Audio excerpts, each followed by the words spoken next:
Hantavirusi ni indwara iterwa na virusi zikunze kuba mu ngugunyi cyangwa se inyegezi, icyo mu ndimi z'amahanga bita rodents, cyane cyane imbeba. Abantu bashobora kwandura iyi virusi binyuze mu guhumeka umwuka wandujwe n'inkari, ibisigazwa cyangwa amacandwe y'ingugunyi cyangwa se inyegezi. Gukora ahantu handuye umuntu akikora ku munwa, ku zuru cyangwa mu maso. Kurya cyangwa kunywa ibiribwa n'amazi byanduye. Ubwoko bwa virusi yagaragaye muri iki cyorezo bwitwa Andes virus. Nibwo bwoko bwonyine bwa hantavirusi buzwi bushobora kwandura hagati y'abantu, nubwo biba gake cyane kandi bigasaba kuba abantu bicaranye umwanya muremure cyane kandi begeranye.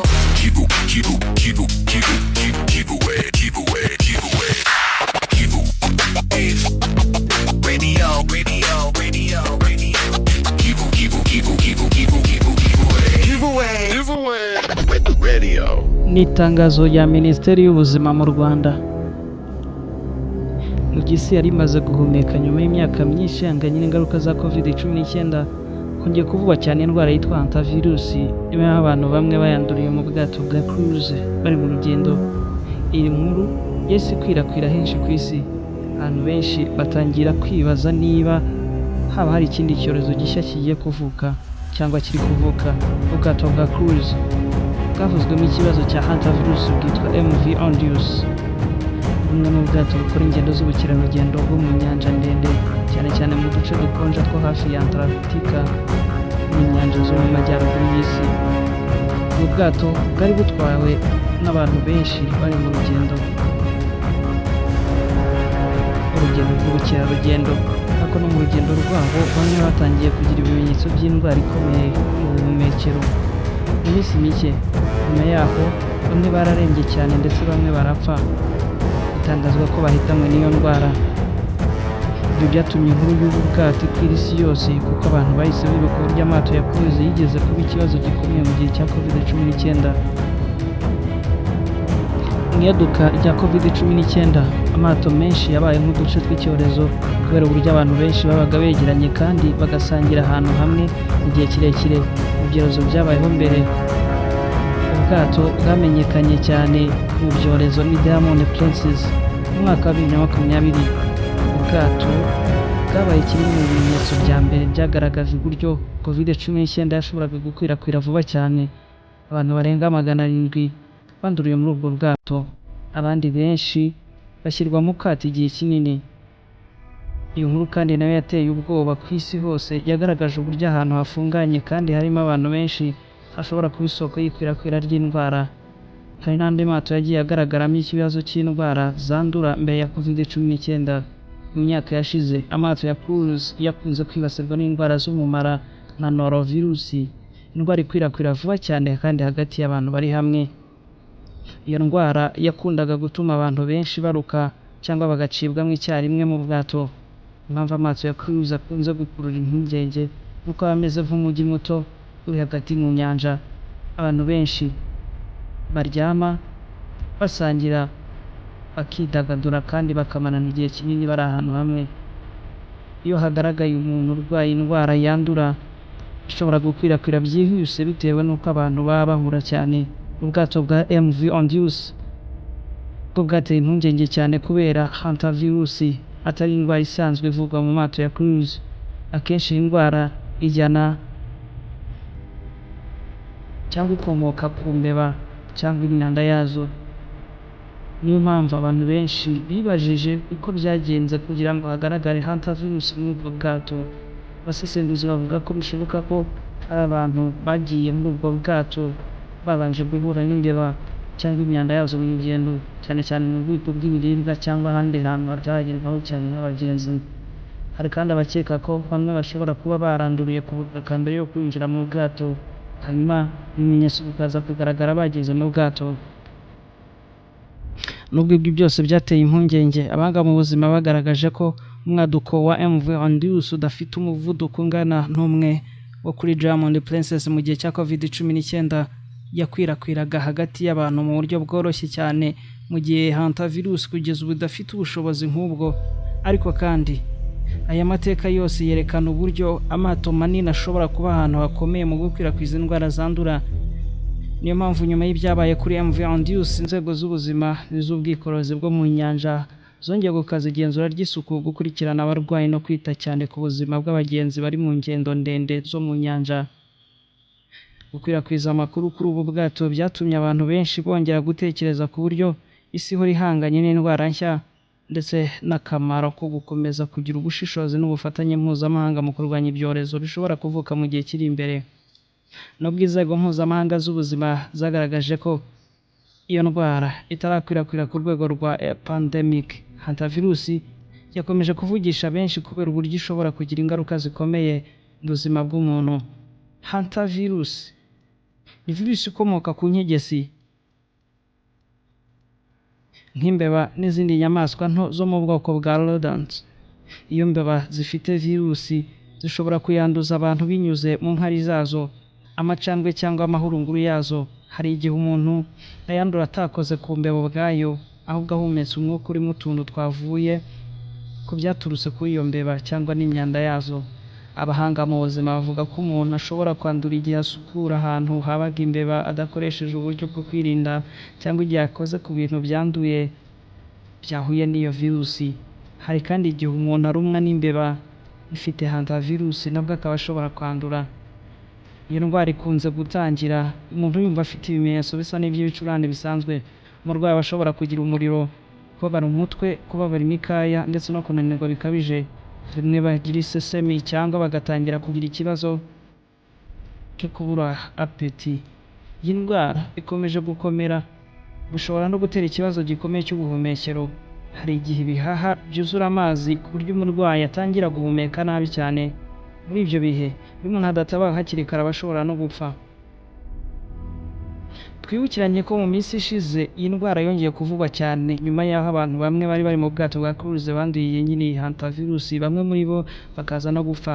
Byatumye inzego z'ubuzima ku isi zitangira gukurikirana icyo kibazo cyane kubera ko hari n'ubwoko bumwe bwa hantavirusi bushobora rimwe na rimwe kwandura hagati y'abantu, nubwo bibaho kake.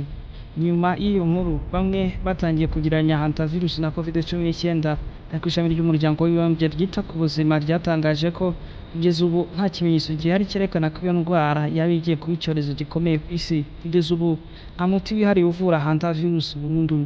Icyakora abaganga bashobora gufasha umurwayi guhumeka neza no kumuha ubuvuzi bwihuse kugira ngo umubiri ubashe guhangana n'iyo ndwara.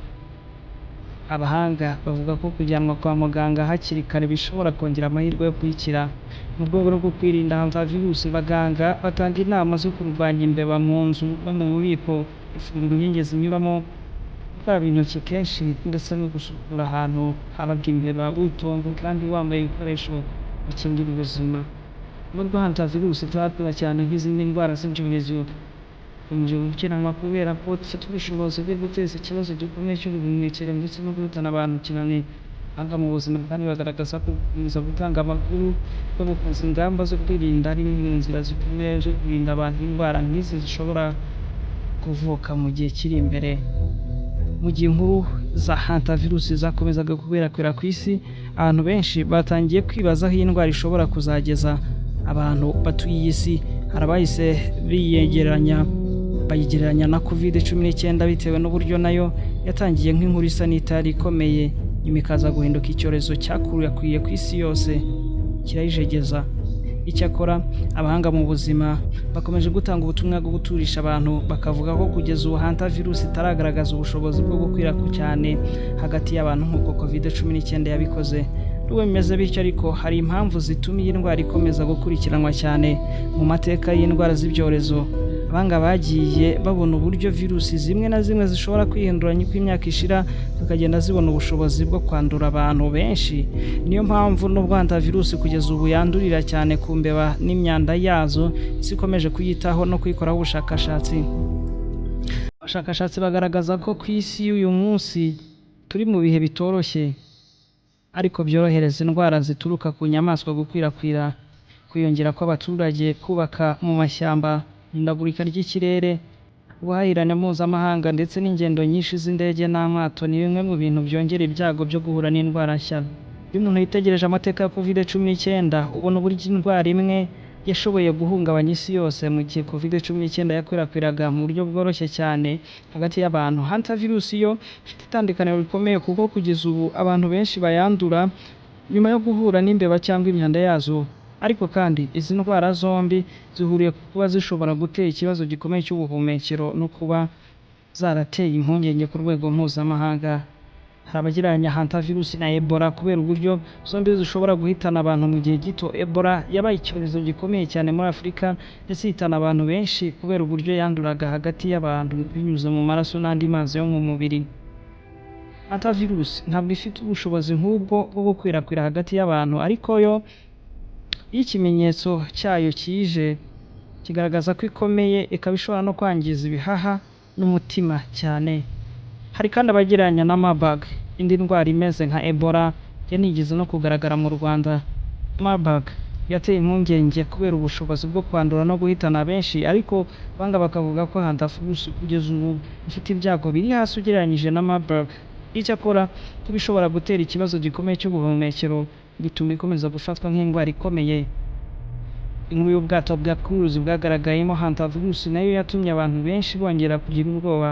Amateka y'indwara zandura mu mato manini yakunze kuba ahantu hashobora gukwirakwiza indwara kubera uburyo abantu baba begeranye cyane. Mu gihe cya COVID-19 hari amato yabaye nk'uduce tw'icyorezo kubera ahantu benshi babaga bafungiranye hamwe mu gihe kirekire.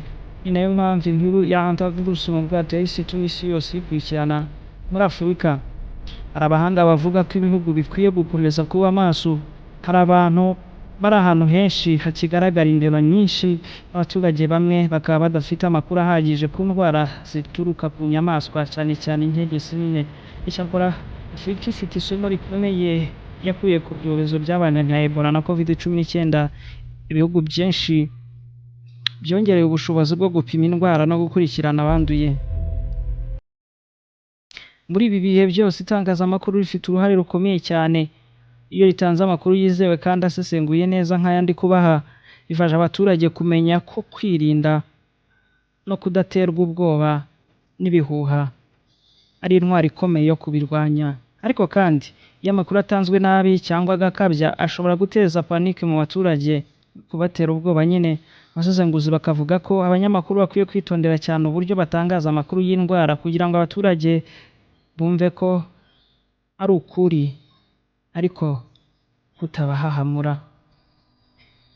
Ikoranabuhanga naryo rifite uruhare rukomeye mu gukwirakwiza indwara nk'izi.